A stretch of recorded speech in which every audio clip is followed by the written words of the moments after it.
Meu amor. Bom, bem-vindos todos vocês. Quinta-feira está sendo gravado, né?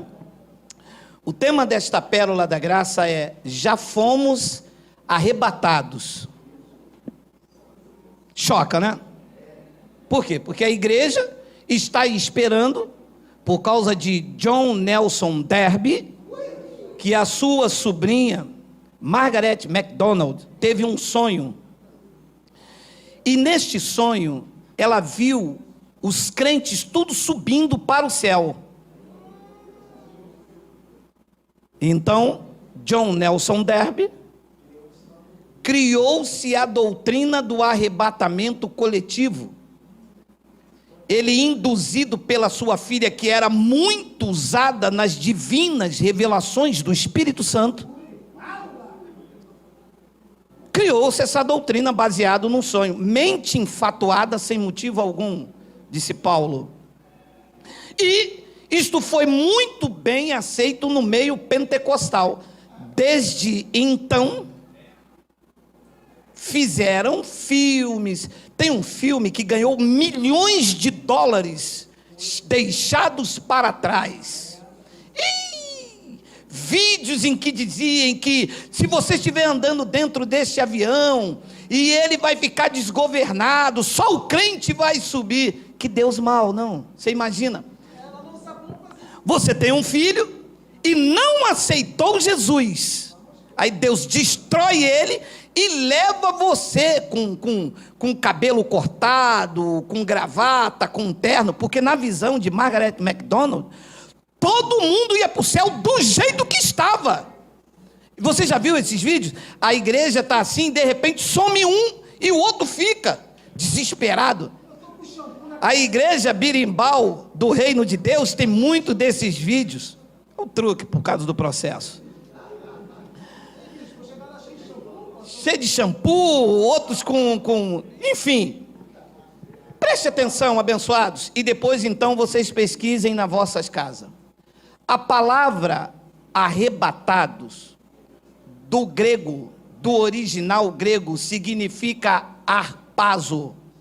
A palavra harpazo quer dizer tomado rapidamente, com força, tirado de um lugar para o outro.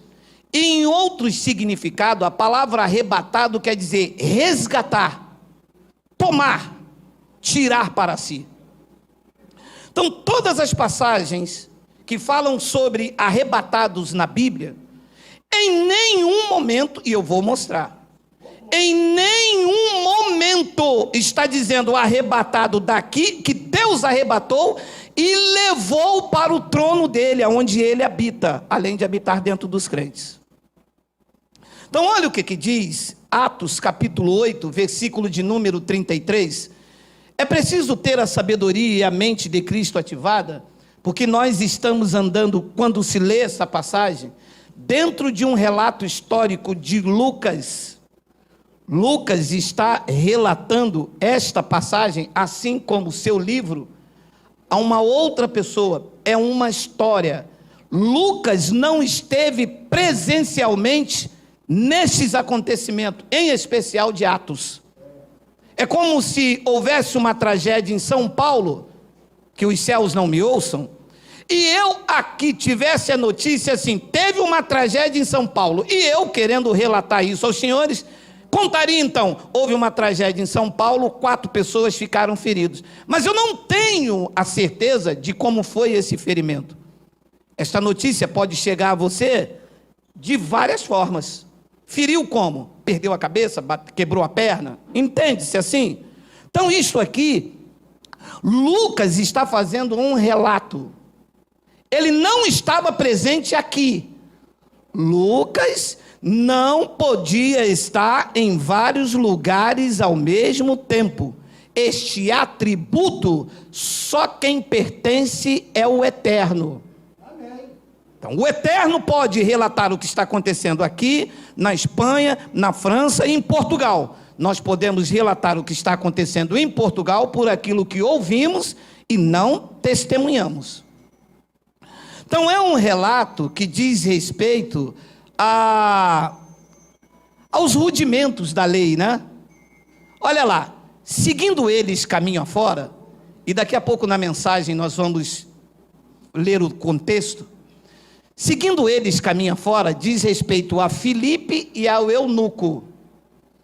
Chegando certo lugar onde havia água, disse o eunuco: eis aqui água, quem impede que eu seja batizado? Veja, era um rudimento, tá? Só quem batizava, na verdade, ou só quem batizou, foi João Batista. Moisés não batizava, Isaías não batizava. Isto aqui era um rudimento apenas para preparar o Cordeiro de Deus, que foi Yahshua. Versículo de número 37. Filipe respondeu: é lícito, se crês de todo o coração.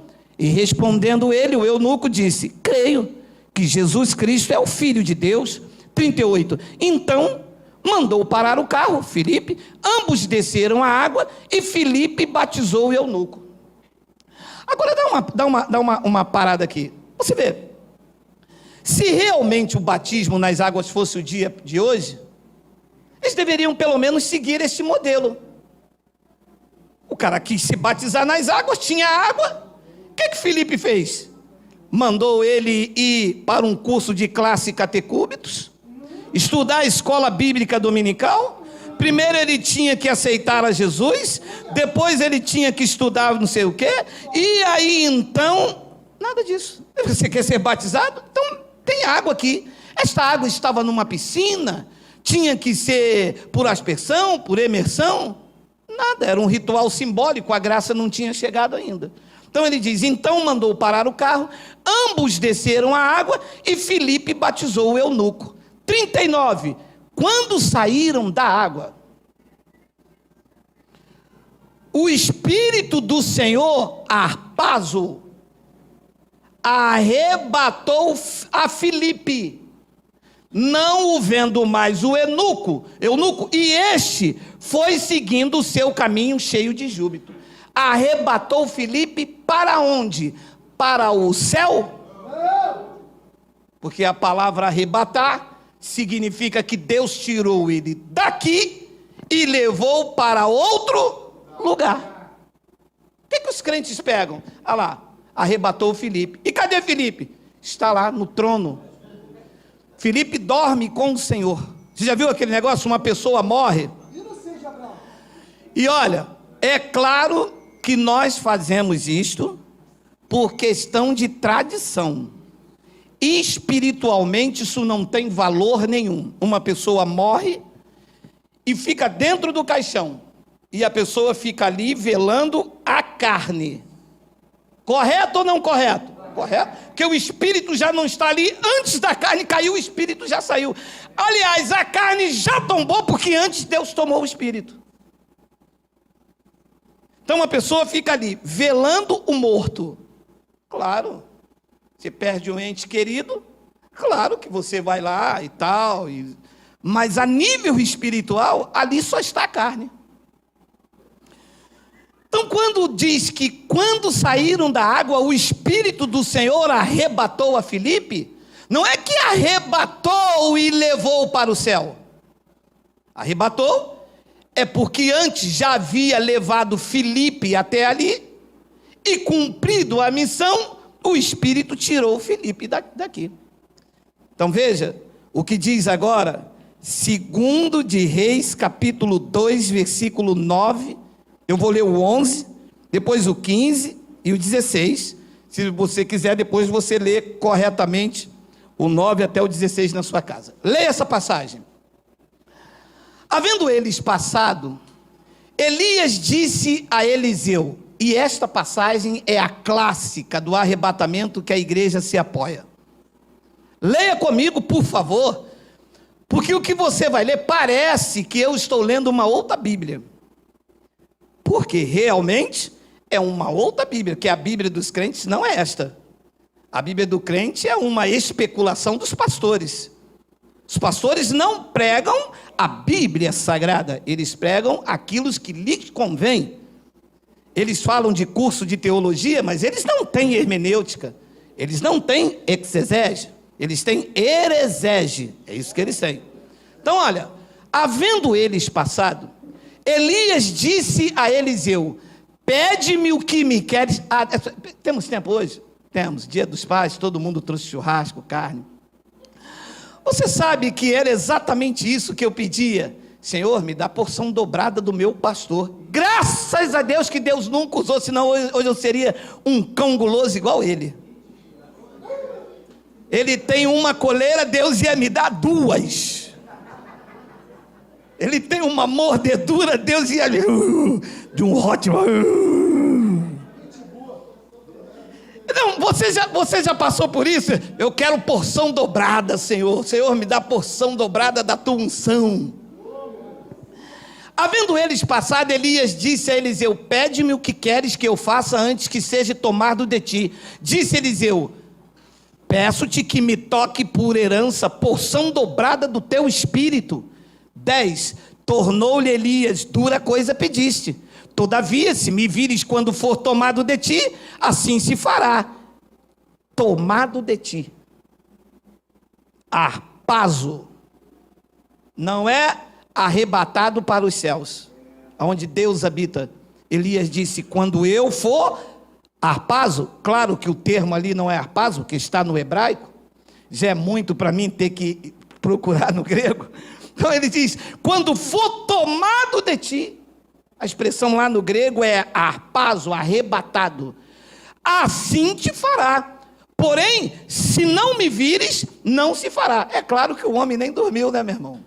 Depois ele diz no versículo 11: indo eles andando e falando, eis que um carro de fogo com cavalos de fogo os separou um do outro, e Elias subiu ao céu num redemoinho. Já explicamos que quando as pessoas lêem céu aqui, pensam que é o paraíso. Mas o céu é esta ambiência. Você está olhando para o céu. Você está numa região celestial.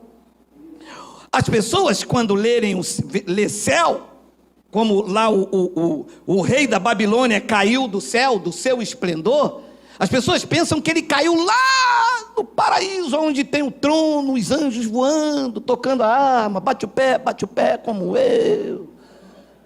Mas o céu é esta ambiência, nós estamos na região celeste.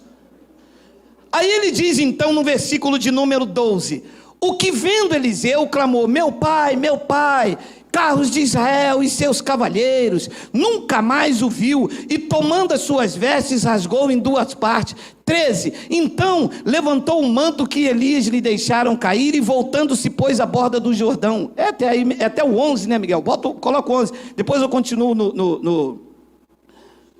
Bota o 11. Indo eles andando, eis que um carro de fogo com cavalo de fogo os separou, e Elias subiu ao céu num redemoinho. A igreja entende que aqui Elias foi arrebatado ao céu espiritual. Este é o entendimento da igreja. E aí os teólogos da igreja dizem que Elias está vivo lá no céu, e ele é uma das duas testemunhas, e que ele vive durante esse tempo todo. Passou pela gripe espanhola, veio uma nuvem de gafanhoto, e Elias vivinho, comendo o que? Eu não sei, porque como profeta ele comia pra caramba. O corvo trazia carne para ele. Tu imagina o que? Será que tem corvo levando? Abençoados. Quanta coisa ruim, quanta comida podre. Então, quando você analisa o contexto, você vê que Elias foi tirado de um lugar e foi para outro. Como diz o versículo agora de número 15, Miguel, para não perdermos tempo. Vendo, pois, os discípulos dos profetas que estavam defronte em Jericó, depois você lê do 11 até o 15 lá na sua casa. Vendo, pois, os discípulos dos profetas que estavam defronte em Jericó, disseram: o espírito de Elias repousa sobre Eliseu. Vieram-lhe ao encontro e se postraram diante dele em terra. 16. E lhe disseram: eis que entre os teus servos há 50 homens valentes. Ora, deixa-os ir em procura do teu senhor. Pode ser, leia agora, que o espírito do Senhor o tenha levado e lançado em algum dos montes ou algum dos vales. Quando Elias foi arrebatado ou tomado de Eliseu, que subiu numa linguagem metafórica, num redemoinho aos céus, ele estava indo vivo para o paraíso, ou Deus Arpazo tirou ele de um lugar e lançou para o outro? É o que diz o contexto, mas eles não leem. Aí diz assim: Deus levou o Elias num redemoinho, eis que eu vejo cavalo de fogo. Vê nada, que cavalo de fogo? Existe cavalo de fogo aonde? Nem na história de Steven Spielberg existe isso. Então todas as passagens em que falam de arrebatamento, está dizendo que Deus tirou alguém de um lugar para o outro. Gênesis capítulo 5, versículo de número 24, eis o outro clássico que a igreja evangélica prega: andou Enoque com Deus e já não era, porque Deus, no grego, arpazo, o tomou para si. Então a igreja diz: Elias também é uma das testemunhas. Primeiro foi Enoque, e também Enoque, porque Enoque não morreu. Então ele tem que voltar à terra de novo para morrer. Ora, se ele tem que voltar à terra de novo para morrer, a história está toda contada errada. Então não é ressurreição, é reencarnação. Ora, então que Paulo escreveu aos Hebreus que o homem está ordenado morrer uma só vez? Está tudo contrário. Mas é claro que isto aqui faz parte de um entendimento que a igreja jamais vai ter. Olha o que disse Hebreus, capítulo 11, versículo 5. Pela fé, Enoque foi arrebatado ao terceiro. O quê? Vocês me obrigaram a estudar, porque eu com a quinta... Não, é quarta, já estão me promovendo. Não, eu mereço pelo menos a quinta série, depois de uma aula dessa. Escuta aí, doutor. Escuta aí. Tem alguém aí, Mateus? Não? Um só? Não. Dois? Olha só, doutor. Olha só, doutor. A palavra transladado, doutor, não quer dizer levado ao paraíso. A palavra transladado é tirar de um lugar para o outro. Quando algum brasileiro morre na Espanha, o seu corpo tem que ser transladado, doutor. Deixa o burro da quarta série. Quarta não, me promove, me passa de ano, doutor. Pelo menos a quinta. Vai. Passei? Ô, glória. Maranata. Meu irmão, pela fé, Enoque foi transladado para não ver a morte. Era o que Gênesis estava contando resumidamente. Paulo então abre o leque. Pela fé, Enoque foi transladado para não ver a morte. Não foi achado, Gênesis 5, 24, porque Deus o transladara. Deus o tirou de um lugar para o outro. Arpazo, arrebatado. Pois antes da sua transladação, obteve testemunho de haver agradado a Deus. A pergunta que eu fiz a quem escreveu isso, que é o Espírito que habita em mim e em você, é: por que é que Deus tirou Enoque de um lugar para outro? O texto responde: para não ver a morte. Que morte e por quê? Judas, capítulo de número 1, que só tem um capítulo, versículo 10 e 5, leia. Estes, porém, quanto a tudo que não entende, difamam, e quanto a tudo que compreende por instinto natural, como brutos sem razão, até nessas coisas se corrompem. 11, ai deles, porque prosseguiram pelo caminho de Caim, e movidos por ganância se precipitaram no erro de Balaão, e pereceram na revolta de Coré. 12, estes homens são como rochas submersas, em vossas festas de fraternidade, banqueteando-se juntos sem qualquer recato, pastores que a si mesmos se apacentam, nuvens sem águas impelidas pelo vento, árvores em plena estação dos frutos, destes desprovidas, duplamente mortas, desarraigadas. 13, ondas bravias do mar, que espumam as suas próprias sujidades, estrelas errantes, para as quais tem sido guardada a negridão das trevas para sempre. 14, quanto a esses tipos de indivíduos, foi que também profetizou Enoque. Achei. Porque Deus o livrou da morte? Porque já naquela época, contra esse tipo de homens que vivia nos dias de Enoque, Enoque profetizou contra eles. E com certeza, como pediram a cabeça de João numa bandeja, tentaram pegar também Enoque. Mas como ele tinha testemunho de que agradara a Deus, Deus o transladou, para que ele não visse a morte na mão daqueles homens, que o contexto diz que são ondas bravias, pastores que apacentam a si mesmo. Este foi o motivo de Deus tirar Enoque de um local e trazer para o outro, porque Enoque não está no céu. Disse o livro de Hebreus capítulo 11, versículo 13, se não tiver, digita para mim, Miguel, para mim não perder o fôlego que hoje eu estou querendo. Todos estes morreram na fé. Todos estes quem? Enoque, Noé, todos esses que citam aqui Hebreus capítulo 11, do versículo 13, o apóstolo Paulo diz, todos estes morreram na fé sem ter obtido as promessas. Todos esses quem? Volta lá o versículo 3 e 4, 11, 3 e 4, olha todos quem morreram, olha aí, 3 e 4, pela fé, entendemos que foi o universo formado pela palavra de Deus, de maneira que o visível vê existir das coisas que não aparecem. 4, pela fé Abel ofereceu a Deus mais excelente sacrifício que Caim, pelo qual obteve testemunho de ser justo, tendo a aprovação de Deus quanto às suas ofertas. Por meio dela também, mesmo depois de morto, ainda fala. 5, pela fé Enoque. Então todos esses, disse Hebreus 13, morreram. Como é que ele pode estar arrebatado lá no céu? A ele.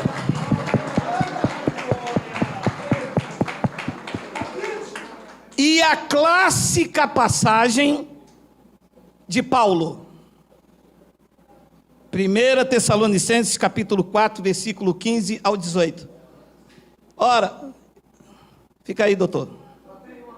Tá só um? Fica aí. Vai no banheiro não, tio. Não vai no banheiro não, fica aí, essa é boa. Fica aí. Usa fraldão, segura.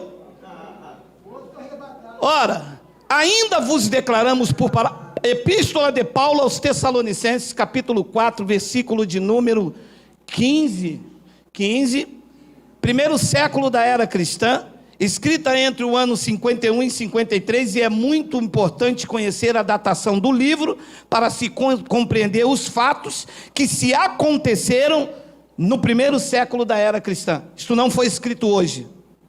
Nós não somos futuristas, nem somos preteristas, não somos arminianistas, não somos calvinistas. Nós somos cristãos, nós somos o povo da graça de Deus. Isso que precisa ficar claro.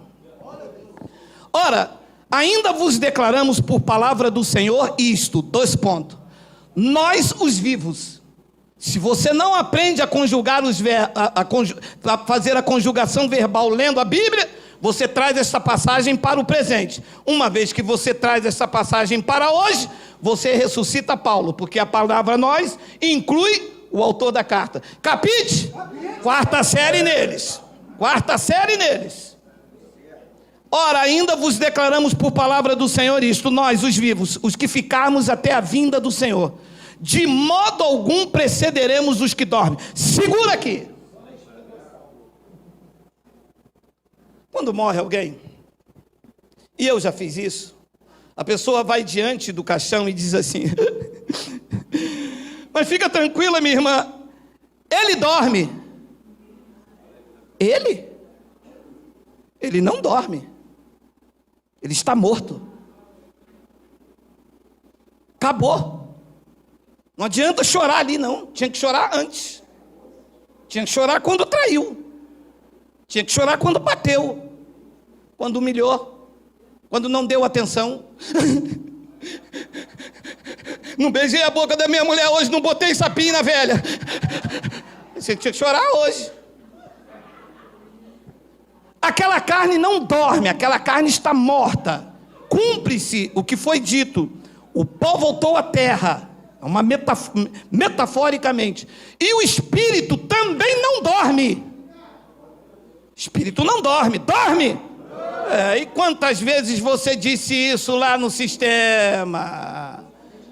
A minha irmã dorme no Senhor. No Senhor todos estão vivos. Quem está vivo aqui, diga glória a Deus. Oh. A Ele sempre.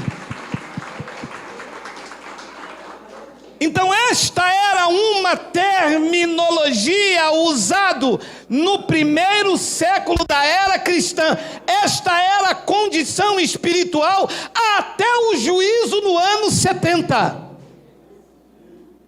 A morte prevalecia, a morte adeana. Paulo disse, o último inimigo a ser vencido é a morte. Mas não era a morte biológica, porque esta tem que ter. Só nasce se morrer. O teu espírito só sai como é invólucro, né? Está aqui dentro. A carne morre e o espírito sai daqui. Ela está retida por este corpo. A morte biológica vai existir sempre, mas era a morte adeana. O império da morte prevalecia e Cristo iria reivindicar os seus espíritos. E então aqui se aplica a palavra harpazo. Disse Paulo no versículo de número 16, olha lá: porquanto o Senhor mesmo, dada a sua palavra de ordem, ouvido a voz do arcanjo, ressoado a trombeta de Deus, descerá dos céus, e os mortos em Cristo ressuscitarão primeiro. 17, depois nós os vivos. Veja que ele sempre se inclui. Isto não pode ser para hoje, porque Paulo não está vivo. Nós, os vivos, os que ficarmos, seremos arrebatados juntamente com eles.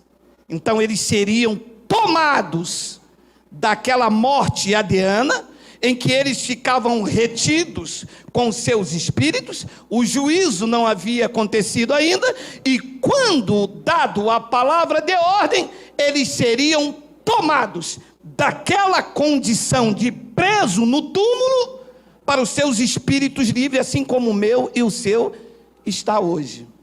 Se não tivesse acontecido a vinda do Senhor em 70, todos nós, como os irmãos no primeiro século da era cristã, estaríamos naquela terminologia da palavra dormir, esperar, aguardar. Era isto que Paulo estava dizendo, o juízo acontecer. Agora veja o que diz, o que significava este arrebatamento aqui da igreja no primeiro século. Olha lá, Romanos capítulo 8, versículo 18, nós estamos sem tempo, mas agora vamos ter que concluir.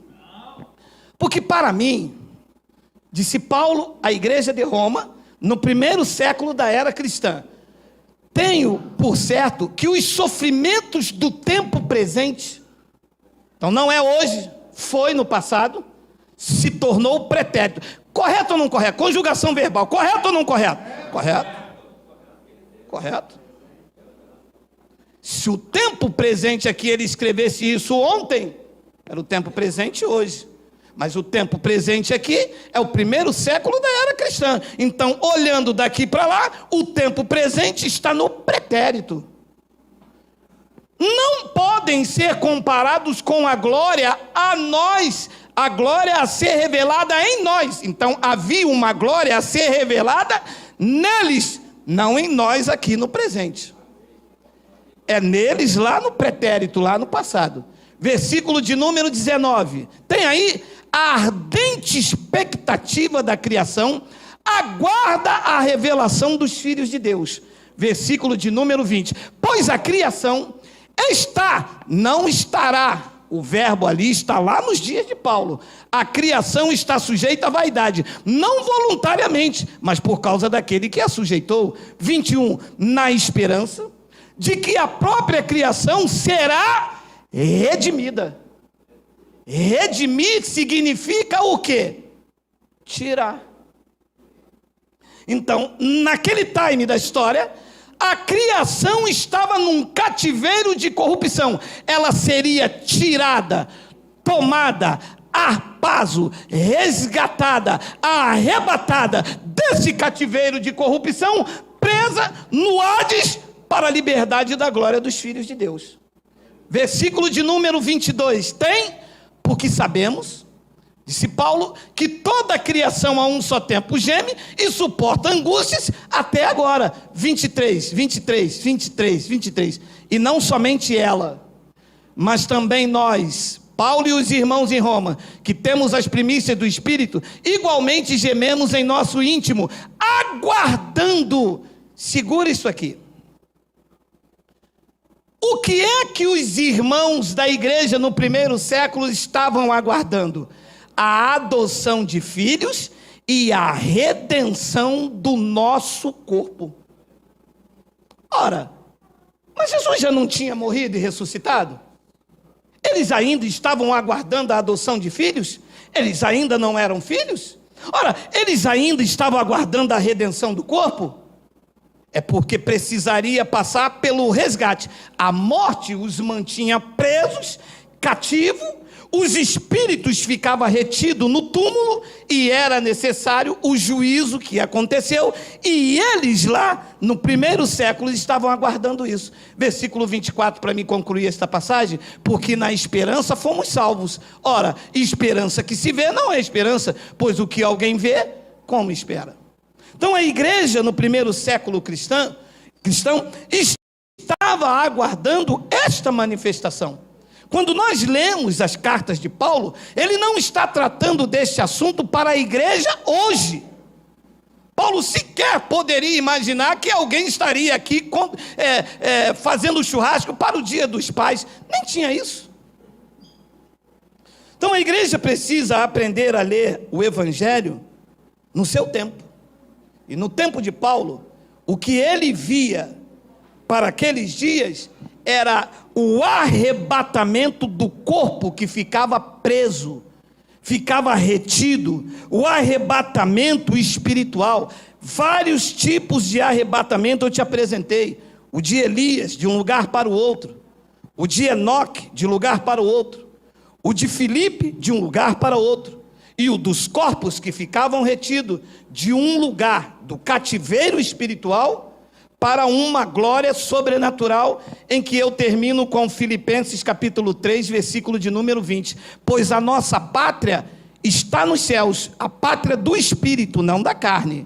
Vieram de lá, voltam para lá, de onde também aguardamos o Salvador, o Senhor Jesus Cristo. Isto é Paulo dizendo aos Filipenses, versículo de número 21, o qual transformará o nosso corpo de humilhação. Por que corpo de humilhação? Porque era este o modelo, a situação em que um crente que morria antes do ano 70 se via nesta condição. Paulo usou a terminologia de dormir e eles estavam então com um corpo de humilhação. Enquanto eles aguardavam, versículo de número 20, enquanto eles aguardavam a vinda, o corpo era de humilhação. Depois que isto acontecesse, passaria então por arpazo, versículo 21, pelo arrebatamento. E uma vez que o corpo deles fosse arrebatado do Hades, o qual transformará o nosso corpo de humilhação para ser igual ao corpo da sua glória, segundo a eficácia do poder que ele tem, até de subordinar a si mesmo todas as coisas. Isto aconteceu com a igreja no primeiro século cristão. De lá para cá, cada um dos senhores, cada um, quando deixarem esta habitação, por causa do evento que aconteceu em 70, o espírito de vocês voltam imediatamente com o corpo glorificado, igualzinho o dele. Esta carne encerra-se o ciclo. O que semeia aqui, Tem tempo? Miguel, tem. 1 de Coríntios, capítulo 15, versículo 44, só para encerrar, me permita. Eu sei que é um pouco extensivo, né? É porque é um mocotó e tem que ser digerido bem devagar. 1 de Coríntios, capítulo 15, versículo 45 ou 44, Miguel, tem aí, Miguel? Tem, Miguel? Saravá, Miguel? Oi. Miguel, volta o 42. Aí. Pois assim também... Pode ser lá o 42, Miguel, tá bonito, tá lindo, tá demais. Pois assim também é a ressurreição dos mortos. Vamos ver como que é a ressurreição dos mortos. Vamos ver? Vamos ver.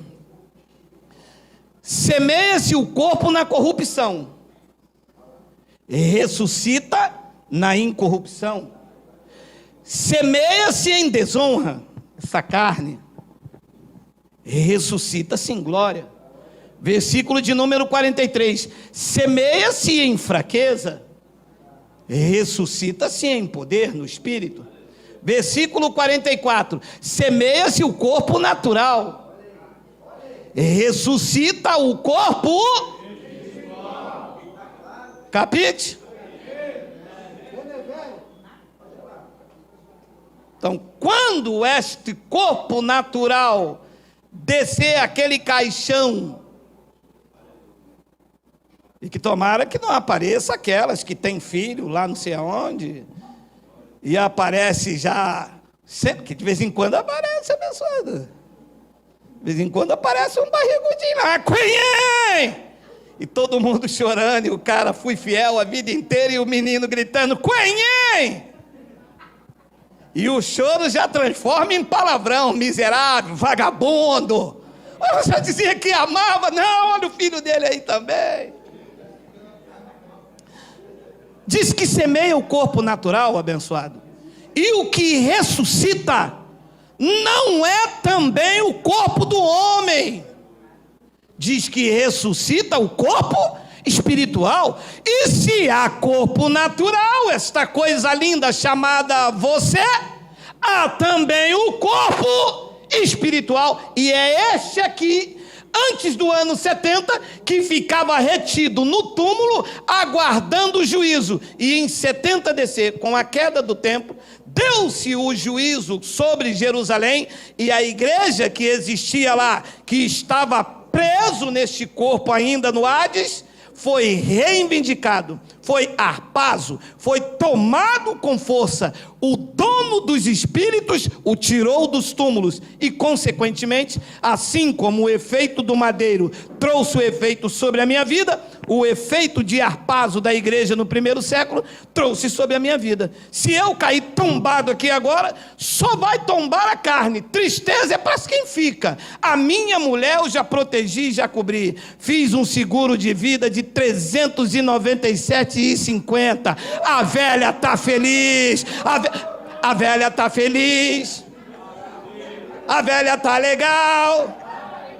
Mas a velha está feliz. Mas a velha está feliz. E a velha está legal. Obrigado.